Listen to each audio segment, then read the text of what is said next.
Buenas a todos y a todas y bienvenidos a Obesity Management School. Os recordamos que este podcast se ha creado para todos los profesionales de la salud que quieren aprender a manejar, controlar y gestionar la obesidad aprendiendo de los mejores profesionales de la medicina, la nutrición, la psicología, la educación y por supuesto el entrenamiento.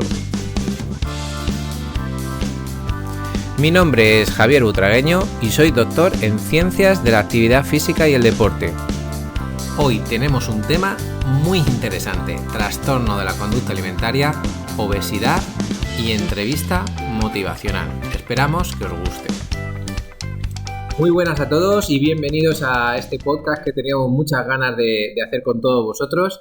Ya os dijimos que teníamos unos objetivos a lo largo del año, que iba a ser 12 entrevistas con diferentes expertos en temas de entrenamiento, nutrición, psicología o incluso tecnología, en temas de obesidad. En este caso, tenemos aquí a Santos Solano y a Tatiana Lacruz, que son psicólogos, y que vamos a hablar de trastornos de la conducta alimentaria y la obesidad. En este caso, sobre todo con Santos y Tatiana, que nos está acompañando, pero tendremos otro podcast específico con ella sobre obesidad infantil, que tienen un proyecto súper chulo y ya lo contaremos en otro momento. Entonces, bienvenido Santos, ¿qué tal? Bueno, muchas gracias. Lo primero, darte las gracias porque es un proyecto que, tanto a Tatiana y a mí nos apetece mucho el poder compartir y hablar de una forma un poco más distendida sobre algunos temas que siempre a lo mejor hacemos divulgación en entornos como muy, muy científicos, y poder hablar un poco más aquí de modo de conversación y que llegue a todo el mundo, que le pueda interesar. Pues esa es la idea, un poco seguir algo más ameno, algo más sencillito y que pueda llegar a mucha gente. Entonces, Santos, ahora te diré que te presentes, pero lo que en principio una de las cosas que estuvimos pensando era, sabiendo que dentro del mapa de la obesidad teníamos aspectos relacionados con la psicología social y la psicología individual, era algo que había que hablar. Entonces, a nosotros, como nos apasiona mucho el tema de la psicología y creo que se habla muy poquito de ella, sobre todo en el ámbito más de la pérdida de peso, creo que es importante que abramos micros a profesionales como vosotros. Entonces, preséntate si quieres, Santos, y empezamos un poco con la entrevista. Perfecto, simplemente si quieres te cuento cómo ha sido mi aproximación a este campo de trabajo, de trastornos de conducta alimentaria y también de obesidad, que luego hablaremos de qué pueden tener en común. Yo trabajo en el centro ITEM, que es un centro que está especializado en la intervención y en el abordaje de estas dos problemáticas, y a la vez también llevo a cabo labores de investigación en el grupo de investigación de la Universidad Autónoma de Madrid. Es un grupo que se llama ANOVAS y allí simplemente llevamos una larga trayectoria centrado en la investigación de todos aquellos factores de riesgo tanto de trastornos de conducta alimentaria como de obesidad, sobre todo obesidad infantil, y una aproximación desde variables psicológicas, variables emocionales, familiares, etcétera. Así que esa es un poquito la aproximación que yo tengo a este campo de trabajo, y luego la divulgación y la docencia, que creo que es como lo que siempre nos termina de faltar a aquellas personas que nos dedicamos a la clínica, que es poder traspasar esa barrera y sobre todo poder dar información para el trabajo multidisciplinar, que en estas dos problemáticas es muy, muy importante. Muy bien, Santos. La verdad es que, para los que estéis escuchando, yo a Santos y a Tatiana les conocí gracias a Ana Rosa Sepúlveda, que es una profesora de la Universidad Autónoma de Madrid y que estaba especializada en temas de entrevista motivacional. Y ellos son especialistas en ese tema, y a partir de ahí vimos que era una herramienta, o personalmente yo vi que era una herramienta súper interesante. Nos fuimos conociendo, la verdad es que yo creo que trabajamos bien, incluso como ahora que tenemos algún curso y en la distancia nos vamos organizando bastante bien. Pero yo creo que era importante que todos vosotros conozcáis un poquito más esta parte, porque ya veréis que es súper interesante. Entonces, para empezar, Santos, que yo te agradezco muchísimo que estés aquí, igual que a Tatiana, aunque ya haremos en su momento el suyo. Me gustaría que explicaras un poquito y de manera sencilla para la gente que está escuchando, en qué consiste el trastorno de la conducta alimentaria y de otra manera, pues cómo puede estar relacionada con la obesidad, porque muchas veces parece que cuando hablamos de esto, parece que siempre nos vamos a esa persona que come poco o que tiene pues bajo peso, ¿no? Eso es, bueno, es una pregunta quizá de las más difíciles, condensar toda la información y sobre todo de esta manera así un poco más coloquial, que es un trastorno de conducta alimentaria. Creo que la clave está en alejarnos de la apariencia física de las personas que sufren estos problemas, porque si no podemos caer en esa confusión que quizá ha sido muy inducido también pues, por cuál ha sido nuestro aprendizaje sobre este tipo de trastornos, que si ha sido a través de películas, medios de comunicación o noticias. Siempre suele salir ese perfil de delgadez extrema y solemos confundir la delgadez extrema con lo que es el trastorno de conducta alimentaria. Cuando hablamos de un trastorno de conducta alimentaria, el propio nombre lo dice, lo más importante es la conducta que se relaciona con la alimentación. Ahí vamos a hablar de múltiples tipos de alimentación patológica, porque como veremos más adelante, hay distintos diagnósticos que todos se engloban dentro de esta categoría de trastornos de conducta alimentaria y se pueden manifestar clínicamente de forma diferente. Es decir, todos hemos oído hablar a lo mejor de los episodios de vómitos, podemos oír hablar del uso de laxantes, del uso de dietas muy restrictivas, de los episodios de atracón. Serían como distintas manifestaciones, pero ¿qué tienen todas en común?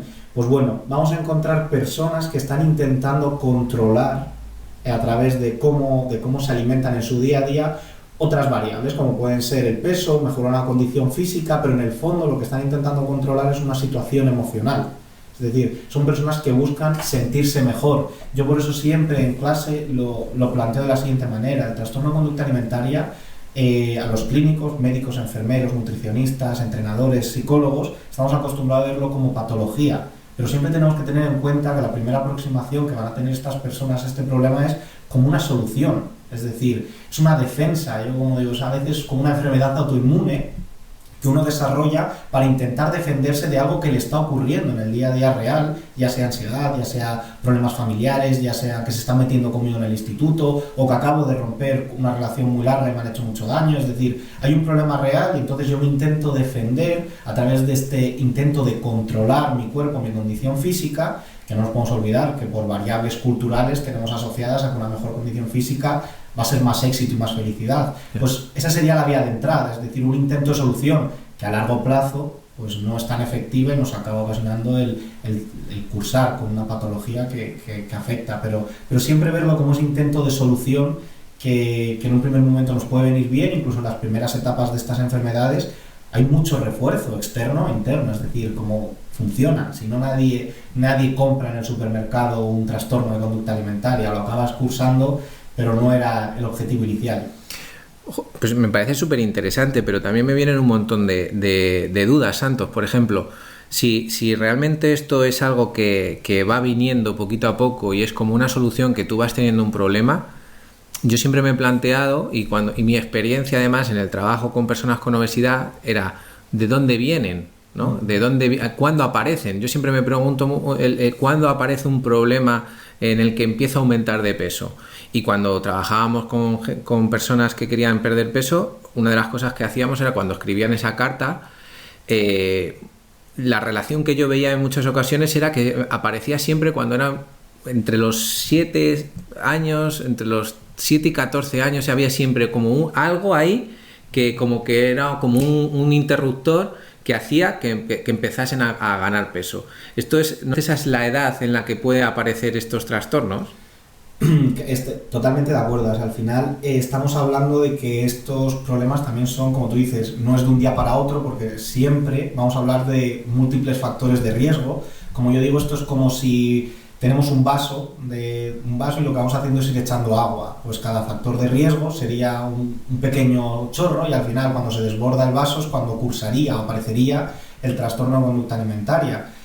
Como te decía, lo bueno de no centrarnos en el peso es que muchas veces se va a poder diagnosticar el trastorno de conducta alimentaria antes de que haya afectado al físico, ya sea que curse con un sobrepeso o obesidad o con un infrapeso, ¿vale? Porque hay veces que la alteración, a nosotros nos gusta ver el peso como la consecuencia de lo que es el trastorno de conducta alimentaria, pero sí, por acumulación y por aprendizaje, ese entorno, esa adolescencia es un momento también de múltiples cambios a los que la persona se va a enfrentar a muchas situaciones sociales muy complicadas, en las que uno también está avanzando, cambiando de etapa, autodescubrimiento, en el que de repente tienes unas responsabilidades diferentes. Es decir, es una etapa crítica, pero no únicamente para sobrepeso, obesidad o TCA, sino que para múltiples problemas de carácter psicológico. Pero entonces, ¿cuáles son esos? O sea, vosotros, según vuestra experiencia, ya más con la persona, o sea, es decir, vosotros trabajáis con mucha gente, ¿veis como que haya patrones que se puedan aparecer? Es decir, que pues mira, pues la gente que ha tenido bullying en el colegio, o gente que a lo mejor, ya te digo, no, hablo del desconocimiento, pues a lo mejor que sus padres se hayan separado y no se haya gestionado bien. ¿Hay un factor así que nosotros podamos decir, oye, mira, esto tiene mayor riesgo? O sea, es decir, no tiene por qué ser consecuencia, pero sí que hay un riesgo mayor. Eso es, creo que la clave es simplemente entender cuáles son los factores de riesgo para poder aplicarlos luego en la prevención, ya no tanto en la intervención, pero sí que ese carácter preventivo, y por eso es muy bueno, que a mí me gusta mucho tu aproximación siempre desde otra disciplina, porque identificar estos perfiles de riesgo nos puede ayudar incluso a no dar determinadas pautas que sin querer puedan fomentar luego la obsesión o el desarrollo de estas problemáticas. Yo cuando hablo de factores de riesgo me gusta organizarlos en tres niveles: un nivel individual, otro nivel más a nivel social, del entorno social, y otro más cultural. En el individual va a haber determinadas variables que pueden afectar. Bueno, decir que siempre todos los estudios sitúan cierta carga genética como predisponente, ¿vale? Hay gente que tiene más predisposición para padecer estas problemáticas que otras, pero bueno, igual que pasaría con la depresión, con la ansiedad, con un cáncer de pulmón. Pero es determinante, sería determinante. Lo que decía, esto es ese vaso que yo te he dicho que vamos llenando a lo largo de la vida con la experiencia, pues sería nacer con una cantidad mayor o menor de agua ya de inicio, ¿vale? Pero sí que sabemos que únicamente esa carga genética es muy difícil que produzca la aparición de un trastorno de conducta alimentaria, y ahí es donde cobra peso, y creo que también es una suerte que sea la experiencia, es decir, lo que le ocurra a una persona, porque si es la experiencia también nos da la capacidad de hacer prevención. Pero claro, entonces en este momento, o sea, si de esa manera también hay un factor genético importante, sería bueno preguntar en esas sesiones iniciales que hacemos profesionales o diferentes profesionales de la nutrición, del entrenamiento e incluso clínicas especializadas, si a lo mejor en tu vida familiar, en tu entorno familiar, ha habido trastorno de la conducta alimentaria, ¿no? Eso sería muy interesante. Es más, nosotros, por ejemplo, siempre lo incluimos en nuestras entrevistas, aunque yo ya a nivel personal te digo que hay que... El problema es, estos trastornos muchas veces se infravaloran, y puede ser que tengas un tío que haya cursado con un problema de este tipo pero ni siquiera lo sepas, y por el estigma que tienen ni siquiera en la familia se haya contado, o la persona ni siquiera haya tenido la intervención. Yeah. Y sobre todo, muchas veces el espectro de la obesidad se descarta como personas que también han podido tener una relación con la alimentación patológica. Independientemente de eso, no nos podemos olvidar de que también aquí hay una variable importante de aprendizaje. Si yo he vivido en una casa en la cual tengo una hermana mayor o un padre que tiene un problema de este tipo, ya no sé hasta qué punto es la carga genética o también el hecho de haber convivido y ese aprendizaje en ese entorno, ese modelado al cual se ha visto sometida la persona durante toda su infancia, por ejemplo. Ya, o sea que es interesante entender muy bien ese contexto, ¿no? Que yo siempre digo que es importante, sobre todo al inicio de cualquier programa de pérdida de peso, ya sea de entrenamiento, sea de nutrición o sea incluso de cirugía bariátrica, porque al final la cirugía es verdad que consigue un objetivo que es la pérdida de peso, pero en el fondo lo que está poniendo es un parche a grandes problemas que nos podemos encontrar en lo que es en la persona, ¿no? Está claro, porque al final siempre, muchas veces, por ejemplo, nosotros sobre todo trabajamos con personas que padecen obesidad exógena simple, y entonces la mayoría de variables de mantenimiento van a estar en ese contexto que tú dices, o en la interacción con ese contexto y el uso de determinados alimentos. Entonces, irnos a variables únicamente individuales a veces es como muy simplista. Podemos conseguir resultados a corto plazo a través de actividad física y alimentación muy controlado estimularmente, pero a largo plazo no se va a traducir en un cambio real. ¿Por qué? Porque nos estamos dejando la mayoría de variables que han originado el problema o que lo estaban manteniendo. Vale, entonces yo ahí me vienen dos preguntas. Una es, la primera es, como profesionales, O sea, es decir, aquí nos escucharán sobre todo entrenadores, nutricionistas, psicólogos, enfermeros y poquito a poco yo espero que más gente, los alumnos que vamos teniendo en la escuela, que eso sí que ya somos bastantes, pues esto siempre lo van a recibir porque se lo mandamos por la newsletter, pero ¿cómo pueden, o sea, qué signos pueden determinar que esa persona puede tener un trastorno? Porque me imagino que a lo mejor tú puedes hacer tu encuesta inicial y a lo mejor no aparecen porque o no te lo cuentan o ellos mismos no saben que cuando te lo cuentan no te cuentan eso exactamente. Uh-huh. ¿Cómo podemos verlo nosotros en el día a día? ¿Sería posible que nosotros viéramos o en qué necesitaremos estar pendientes? Bueno, yo creo que es difícil que una persona que a lo mejor no tiene la formación completa desde la perspectiva clínica de salud mental pueda diagnosticar. Sí que creo que hay cosas que pueden llamar la atención y ese es el momento de derivar o de hacer una interconsulta. Entonces... Claro, Santos, yo no te digo diagnosticar, o sea, yo tengo muy claro el tema de diagnóstico, el tema de tratamiento y demás, pero sí que es cierto que, por ejemplo, yo en mi caso, que somos en el caso del entrenamiento, mucha gente no pasa por el psicólogo, o sea, directamente viene y dice, oye, mira, que han venido las navidades y ahora quiero perder peso porque viene el verano y voy para allá. Y pueden aparecer personas que tengan trastorno de la conducta alimentaria.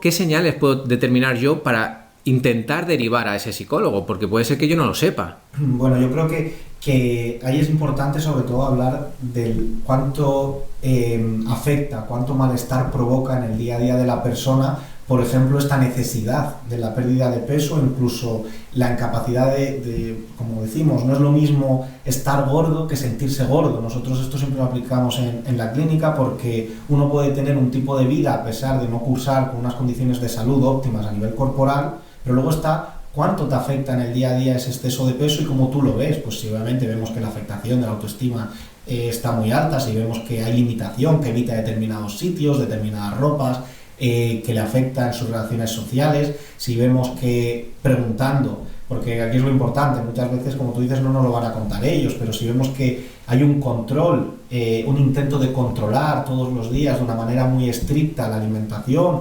o búsqueda de una pérdida de peso demasiado rápido para solucionar otras cosas que no son la salud, ¿no? Porque muchas veces a vosotros va a pasar que va gente y el objetivo de peso es un objetivo social, ¿no? Quiero llegar a la boda de mi hermana, o quiero conseguir pareja, o pues es que a lo mejor detrás estamos escondiendo una dificultad más a nivel emocional porque no es tan habitual el que vengan y digan, no, lo que quiero mejorar es mi condición física para tener una esperanza de vida mayor. No, pues eso normalmente no suele ocurrir en casi el 99% de la gente que suele querer perder peso. Claro, pues hay detrás de esa pérdida de peso, es decir, qué motiva la pérdida de peso, no el qué quiero conseguir, sino el por qué lo quiero conseguir, muchas veces nos va a dar la puerta de entrada que quizás la persona cursa con mayor insatisfacción o con mayor dificultad en su día a día de la que sería recomendable. Vale, o sea, yo aquí lo que entiendo es que lo que hay que hacer es preguntar. Creo que la comunicación es necesaria, a pesar de que la persona venga y nos diga, no, yo quiero un plan de entrenamiento para conseguir estos resultados físicos. Creo que la comunicación por parte de ese profesional es muy importante, sobre todo por esta parte de prevención que decíamos. Es que cuando a nosotros llegan personas con trastorno por atracón o bulimia nerviosa que pueden cursar perfectamente con sobrepeso y obesidad, es más, a veces es habitual, no es el primer recurso al que acuden. Es decir, han pasado por múltiples nutricionistas, han pasado por múltiples entrenadores, incluso han estado en muchos endocrinos, es decir, han probado con muchos profesionales antes. Y lo que necesitamos es que esos profesionales, algunos hubiese dado cuenta de que la patología de esa persona no era un exceso de peso. Claro, y ahí es donde yo quiero ir. Es decir, ¿qué necesita ese profesional? Es decir, ¿qué necesita ese profesional para conseguir que lo vea? Y por otro, a través de preguntas, pero ¿qué preguntas? ¿Cómo puede, o qué herramientas pueden tener? Porque ahí me estoy yendo un poquito hacia la entrevista motivacional, que vosotros sois más especialistas en eso. ¿Me podrías explicar en qué consiste la entrevista motivacional y cómo se puede utilizar para alguna manera detectar estos trastornos de la conducta alimentaria? Bueno, pues tú lo has dicho, creo que la clave es tener un poco de formación en entrevista motivacional para poder adaptarnos al proceso de cambio de la persona que tenemos delante. Es decir, si algo tenemos que tener en cuenta es que incluso, cuando una persona se enfrenta a un cambio de hábitos, ya sea únicamente una pérdida de peso, también lo que es el tratamiento de un trastorno de conducta alimentaria va a pasar por diferentes etapas. Es decir, esto es muy fácil verlo, por ejemplo, en el caso de la anorexia, que a todos nos puede venir a la cabeza esa adolescente que está yendo obligada al centro de tratamiento y que no considera que tenga un problema y no quiere cambiar. Bueno, pues ahí necesitamos determinadas habilidades de comunicación para poder adaptarnos al proceso de cambio de esa paciente, para actuar de una buena manera, porque si le ponemos directamente determinadas pautas, si no las quiere llevar a cabo, no las va a llevar a cabo y no va a ser efectivo. En ese caso lo vemos muy bien, pero en los casos de personas que padecen sobrepeso y obesidad nos va a ocurrir lo mismo. A nosotros en consulta diría que lo que más me cuesta trabajar con personas con trastorno por atracón es que el problema no es el exceso de peso. Es decir, que muchas veces el problema que necesitamos que sean conscientes es de que hay una dificultad en lo que es la conducta alimentaria, y muchas veces hay una restricción, un intento de restricción que es el que está provocando los atracones. Pues si esa persona únicamente la motivación del cambio es la pérdida de peso, la urgencia por perder peso, los tratamientos no son efectivos. Entonces ahí es muy necesario, lo que decimos, esta capacidad de poder adaptarme al momento del cambio en el que se encuentra la persona. ¿Qué ocurre? Que como son habilidades de comunicación, es decir, estamos hablando de una estrategia que es comunicativa, entonces requiere un entrenamiento por parte del profesional y bueno, en eso estamos, que creo que es muy importante que no se trabaje desde la entrevista motivacional únicamente en la consulta de psicología, sino que también lo pueda trabajar un nutricionista, porque va a encontrarse a esas personas en esa primera etapa de cambio en la que la persona considera que tenga un problema, o es endocrino, es médico, es enfermera, o ese entrenador que la va a poder trabajar en un gimnasio. Claro, pero ahí, claro, yo lo veo, por ejemplo, en el día a día, que la nutrición parece como que está un poco más metida en todo este modelo de teorías del cambio, donde yo tengo que preguntar a la persona, donde yo voy a hacer incluso, tengo herramientas visuales o herramientas de como si fuesen unidades didácticas específicas para sacar temas emocionales y demás.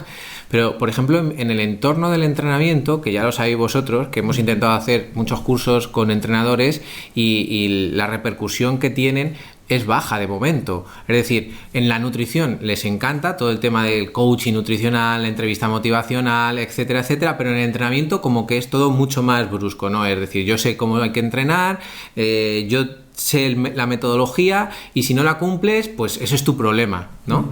Entonces, ¿por qué crees que el entrenador no tiene esas habilidades? Yo tengo mis ideas, pero ¿por qué crees que no...? Bueno, yo creo que también hay una diferencia y que puede provocarlo el formato de tratamiento de un nutricionista, un médico y un psicólogo frente al entrenador. Es decir, nosotros, tanto nutricionistas como psicólogos como médicos, tienes una consulta que sirve como para ajustar determinadas metas fuera de la consulta, es decir, que creo que por eso accedes a cómo interfiere, es decir, porque nosotros también tenemos unas pautas claras, o el nutricionista tiene unas pautas de alimentación y luego se encuentra con que ha interferido algo en el día a día y muchas veces pues van a ser dificultades de carácter emocional y quizá por eso han llegado antes. ¿Qué ocurre? Que el entrenador muchas veces es delante de él o junto a él con el que se hacen determinados cambios y quizá ese estilo directivo está más consolidado porque tú estás haciendo actividad física a mi lado o durante una hora en la que yo estoy contigo o en un entorno muy estructurado. No es tan frecuente, por ejemplo, que una persona vaya a comer con el nutricionista. Ahora ya sí que se empieza a utilizar más. Pero no vas a un comedor tres veces por semana, no es tan habitual, pero sí que vas tres horas a la semana con un entrenador, por ejemplo. Entonces, creo que el hecho de no generar o no ver que tu intervención tiene que ser más allá de tu hora de trabajo, a lo mejor dificulta esta visión como completa del cambio de hábito, de conducta de esa persona. Y quizás de esa manera sí que se hubiesen dado cuenta de mayores dificultades que les haría ver la necesidad de trabajar desde la entrevista motivacional, pero no quiere decir que no sea necesaria, sino que quizá el formato dificulta la visión de la necesidad. Pero fíjate que yo, Santos, muchas veces esto lo he hablado con vosotros y yo entiendo la sesión del entrenamiento, esta sesión de 1 hora, como un modelo en el que cuando lo vives sabes que hay momentos puntuales, y eso lo hemos hablado muchas veces, que la persona se relaja mucho, se habla mucho, a lo mejor de cosas que no tienen nada que ver con él, a lo mejor son noticias que han pasado, o incluso sí, te cuenta cosas de su familia y demás, pero que serían momentos ideales para que el profesional de alguna manera, de manera consciente, hiciera ese tipo de preguntas en la que vamos a sacar si existe un trastorno que tengamos que derivar a otro profesional.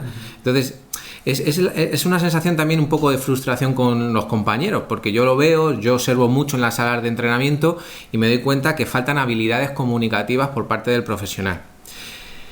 Eso por un lado, pero por otro, y yo creo que tú bien lo has dicho, que parece que es como más complicado, pero yo creo que se puede adentrar. O sea, yo tengo la sensación de que todavía tenemos mucho margen de mejora como entrenadores si no solo nos centramos en la parte del entrenamiento, que ya sabemos mucho, sino que empezamos a ver un contexto externo que va a ayudar a conseguir ese entrenamiento. Yo creo que además no solo es un buen momento durante el entrenamiento para aplicar entrevista motivacional, que incluso es mejor que un entorno tan artificial como el de una consulta de psiquiatría o de nutrición. ¿Por qué? Porque en ese momento están realizando unas conductas que nos pueden dar paso a muchas dificultades. Es decir, en esos momentos van a aparecer cosas de imagen corporal. Tiene que ser frecuente que durante el entrenamiento, si sabemos que a estas personas les pueden pasar cosas en la imagen corporal, lo veamos, o evitación de determinados movimientos, o evitación de ropa. Es decir, que es un contexto incluso real en muchos casos que puede dar para iniciar esa conversación. Y fíjate que yo ahí veo un problema, aunque un problema y una solución, es decir, a mí me gusta ver los problemas siempre con soluciones, ¿no? Pero, es decir, hay muchas veces el enfrentamiento entre profesionales, ¿no? El decir, no, el entrenador no es el psicólogo, y yo lo tengo clarísimo, que no debe ser el psicólogo, pero sí que tiene que tener herramientas que el psicólogo ofrece al entrenador para que descubra este tipo de cosas, es decir, como un descubrimiento para que luego diga, vale, mira, aquí está pasando esto, yo a lo mejor no soy el mejor profesional porque no tengo las herramientas que tiene el psicólogo. Entonces, creo que ahí hay que conseguir unir a esas profesiones, que yo ya sabéis que yo me soy un poco con esto muy obsesionado con ello, es unir profesiones, médicos, enfermeros, nutricionistas, que todos sepan un poquito de todo, aunque se estén especializados en una parte, pero que puedan entender, que yo pueda entender a vosotros, que entiende vuestro lenguaje, que sepa lo que es contemplación, que sepa lo que es un trastorno de la conducta alimentaria, ¿no? Que tenemos que saberlo. Y pues eso, la verdad es que yo creo que se conseguirá con el tiempo, por lo menos en la parte de entrenamiento. La nutrición yo creo que ya la ha conseguido, y yo creo que la parte de enfermería también. Pero ahora te quería preguntar una cosa que también me llama mucho la atención, y es, hay mucha gente que relaciona los trastornos de la conducta alimentaria con el ejercicio, como que el ejercicio es el precursor de ese trastorno. ¿Qué piensas tú de eso? Bueno, muchas veces, es decir, creo que la alimentación y el ejercicio van a ir de la mano, porque además culturalmente es lo que nos han enseñado. Es decir, si tú quieres mejorar tu cuerpo, hay dos formas, la alimentación y la actividad física. Además, como cada vez se va teniendo más, vamos a decir, educación, y pongo entre comillas, ¿vale? Porque creo que cada vez más las personas tienen más información nutricional y de actividad física, pero no siempre del todo bien explicadas, o incluso hay muchos mitos, incluso hay muchas modas de alimentación, muchas modas de actividad física que pueden afectar a ver como una solución el seguir esa moda. Entonces, el ejercicio físico es el precursor. Bueno, sabemos que cuando uno, como te decía antes, cuando uno quiere controlar su cuerpo para intentar sentirse mejor, una vía es la actividad física. Y sí que, por ejemplo, nos encontramos en consulta cada vez pacientes que vienen y a lo mejor en la alimentación lo único que hacen es, quiero seguir una alimentación totalmente saludable, no es restrictiva en cuanto a cantidades, pero sí en tipos de alimentos. Pues elimino todo tipo de comida basura, determinados ingredientes los intento, pero donde aparece mucho control es con el tema de la actividad física. Es decir, hay unos entrenamientos muy estrictos con unos objetivos de conseguir peso. Es decir, también lo que decíamos de la información, antes muchas veces el perfil era una chica que quería perder peso y daba igual. Ahora no, ahora quieren perder materia grasa y quieren aumentar el músculo. Es decir, que ahí la información también ha hecho que los síntomas del TCA incluso a veces tengan pequeñas variaciones. Nosotros siempre decimos que los trastornos de conducta alimentaria son plásticos, es decir, los síntomas van adaptándose también a la cultura en la que viven, y entonces la actividad física siempre la vamos a tener que evaluar como compensación. ¿Por qué? Porque muchas veces el perfil de compensación, es decir, la compensación hablamos a cuando alguien considera que ha hecho algo mal en cuanto a la alimentación, pues me he excedido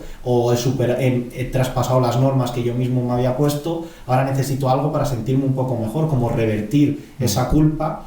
y ahí aparecen los vómitos, como digo, que en los telediarios, en las películas, a lo mejor es el síntoma famoso, pero muchas veces es la actividad física, es decir, ayer con mis amigos de fiesta, hoy necesito irme 3 horas al gimnasio, y si no voy me voy a sentir mal.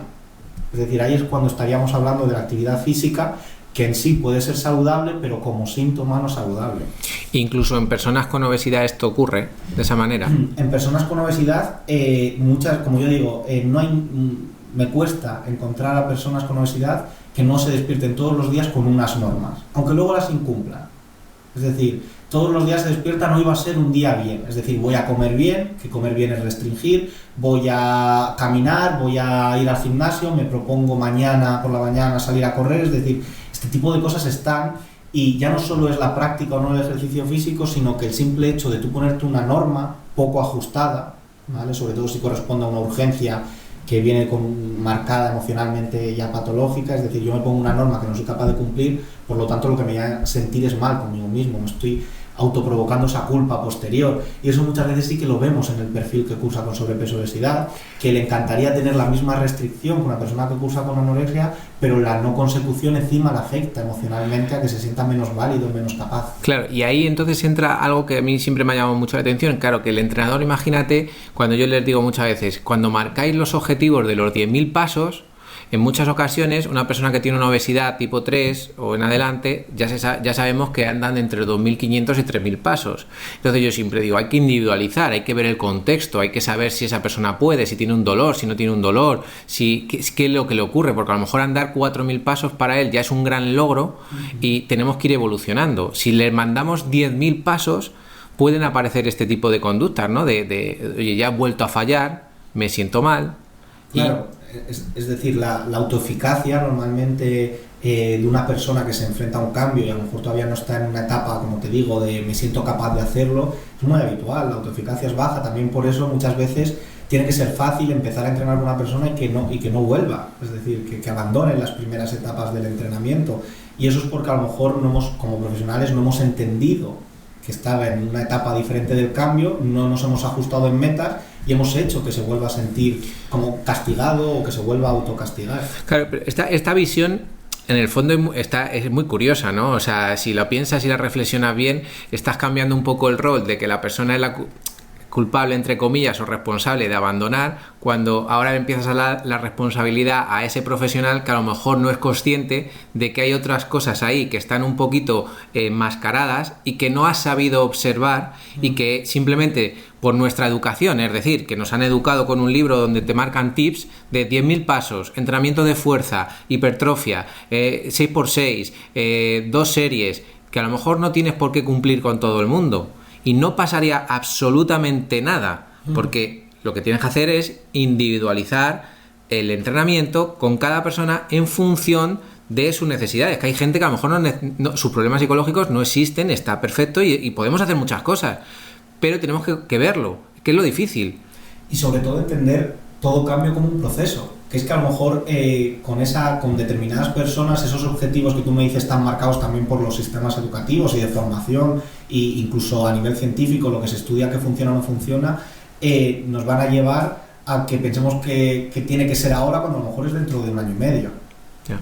Esos objetivos a lo mejor no son el momento, no quiere decir que no tengan toda la validez que han mostrado, es real, pero solo en las etapas en las que las personas están preparadas para cambiar. Entonces, como tú dices, esa persona que todavía no tiene motivación por el cambio, podemos o culparla o aprender a que también hay un papel del entrenador, del nutricionista, del enfermero, del psicólogo en esa etapa en la que la persona no considera que tenga que cambiar. Pues a mí personalmente es que me gusta mucho toda esta visión, porque es que ya nos hace entonces adentrarnos en aprendizaje nuestros propios, ¿no? Como profesionales. Pero cambiando un poquito de tema, porque vamos a ir acabando pues el podcast, también me gustaría, pues como ha habido mucho revuelo con el tema de las aplicaciones nutricionales, que parece como que son las que te derivan también hacia ese trastorno de la conducta alimentaria, a mí a veces me sorprende, ¿no? Porque yo creo que son herramientas útiles. No sé hasta qué punto vosotros habéis visto o entendéis que esto puede ser perjudicial o no, y me gustaría pues que alguien que se dedica a este entorno pues nos pudiera dar un poco su opinión. Bueno, como tú dices, creo que a mí no me gusta nunca hacer blancos o negros, todos o nada, es decir, está claro que la información, la psicoeducación es algo muy muy necesario, y también está claro que determinadas aplicaciones de esa psicoeducación a veces puede ser patológica. Esto, por ejemplo, se ha visto a través de distintos estudios en los programas de educación nutricional de los colegios, ¿vale? Porque cuando normalmente se va a un colegio y explicas la pirámide de alimentos, das como las recomendaciones sobre qué es una alimentación saludable, etcétera, etcétera, no tiene el efecto que nos gustaría sobre las personas que padecen a lo mejor un sobrepeso en ese cole, pero ¿qué pasa? Que tiene un efecto nocivo sobre aquellas chicas que tienen un perfil perfeccionista y que ya empiezan a cursar con algunos síntomas de trastornos de conducta alimentaria. ¿La información o la charla era positiva o negativa? Bueno, sabemos que la información puede ser muy útil. Una información no guiada puede ser patológica, de nuevo hablando con determinados perfiles, porque claro, si yo soy una de esas personas que está intentando tener control sobre mi día a día para intentar sentirme mejor, pues una aplicación que me cuente las calorías y que me diga qué alimentos son buenos o malos me va a obsesionar, pero también un reloj que me diga cuántos pasos he caminado al día. Claro, es decir, entonces la gente que muchas veces critica toda esa parte, ¿no? En el fondo lo que no se da cuenta es que puede ser una herramienta buena, pero que igual que otras herramientas pueden ser malas, ¿no? Es decir, con un hacha tú puedes cortar leña para echarla al fuego, pero también puedes matar a una persona, ¿no? Claro, sí, yo muchas veces lo trabajo con los pacientes, incluso con la actividad física o la educación, es decir, lavarse los dientes es bueno, sí, todo el mundo estaría de acuerdo en que es higiene bucal y que previene un montón de enfermedades, pero tienes que hacerlo con un cepillo de dientes, no con un cepillo del pelo. Es decir, si aplicamos mal la herramienta, aunque el objetivo sea bueno, vamos a ir en contra de la salud. Es decir, nos tenemos que asegurar de que las herramientas se aplican en determinadas personas. Entonces, yo ahí lo que estoy de acuerdo es que muchas veces sí que es cierto que esas apps surgen más como movimientos de moda que como movimientos de salud. Uh-huh. Es decir, que está genial para una madre que consideraba que la bollería era una merienda perfecta para su hijo, que le expliquen que no y que le den alternativas. Sin embargo, para la persona que ya sabe que la bollería, el problema es la frecuencia, no tanto el alimento, culpabilizar a determinados alimentos puede obsesionarte. Yeah. Porque, ¿sabes lo que te digo? Y es la misma información nutricional, pero claro, si no tienes la información es buena, sin embargo, si fomenta el control, pues muchas veces puede venir mal. Vale, perfecto. Yo creo que se ha quedado claro y que, bueno, pues sería muy interesante que si escucháis el podcast y tenéis pues preguntas, pues se puedan poner en la parte de preguntas del chat y, bueno, se pueden preguntar o incluso se puede hacer otro podcast comentando pues estas preguntas que yo creo que tienen que surgir. Y bueno, pues la verdad es que yo creo que ha quedado algo muy chulo, ¿no? Así cortito y bueno, con Tatiana está aquí a nuestro lado, que no quiere decir nada, pero ya tendrá que hacer su podcast, o sea que se está riendo. No te preocupes que ya hablaremos. Bueno, con ella hablaremos sobre todo de temas de obesidad infantil, de un proyecto que yo creo que es súper bonito, que llevaban a cabo en hospitales y que, bueno, pues que también tenían muchas historias bastante sorprendentes y que llenaban mucho. A mí personalmente, cuando les conocí, estuve muy poquito trabajando ahí en esa parte y yo me llevé muchas pues ideas y muchas historias en la maleta, ¿no? Para poder aprender también del tema de la obesidad. Así que, bueno, pues muchísimas gracias a todos los que estáis escuchando, a todos los alumnos de la Escuela de Obesity Management School. Recordar que, bueno, pues en los cursos de planificación del entrenamiento para personas con obesidad, pues tanto Santos como Tatiana tienen una parte de donde explican todo el tema de la entrevista motivacional y cómo introducirla pues en nuestras sesiones. Y bueno, que tenéis también pues todo ese foro donde os podéis escribir si tenéis más dudas para que nosotros lo sepamos y, como siempre, pues adaptarnos a vuestras necesidades. Siempre un feedback positivo y constructivo, pero nada, pues darle muchísimo las gracias a Santos, a Tatiana por estar aquí este domingo conmigo, que robándoles un poco de tiempo, pero bueno, pues muchísimas gracias. Gracias a ti. A ti, Javi.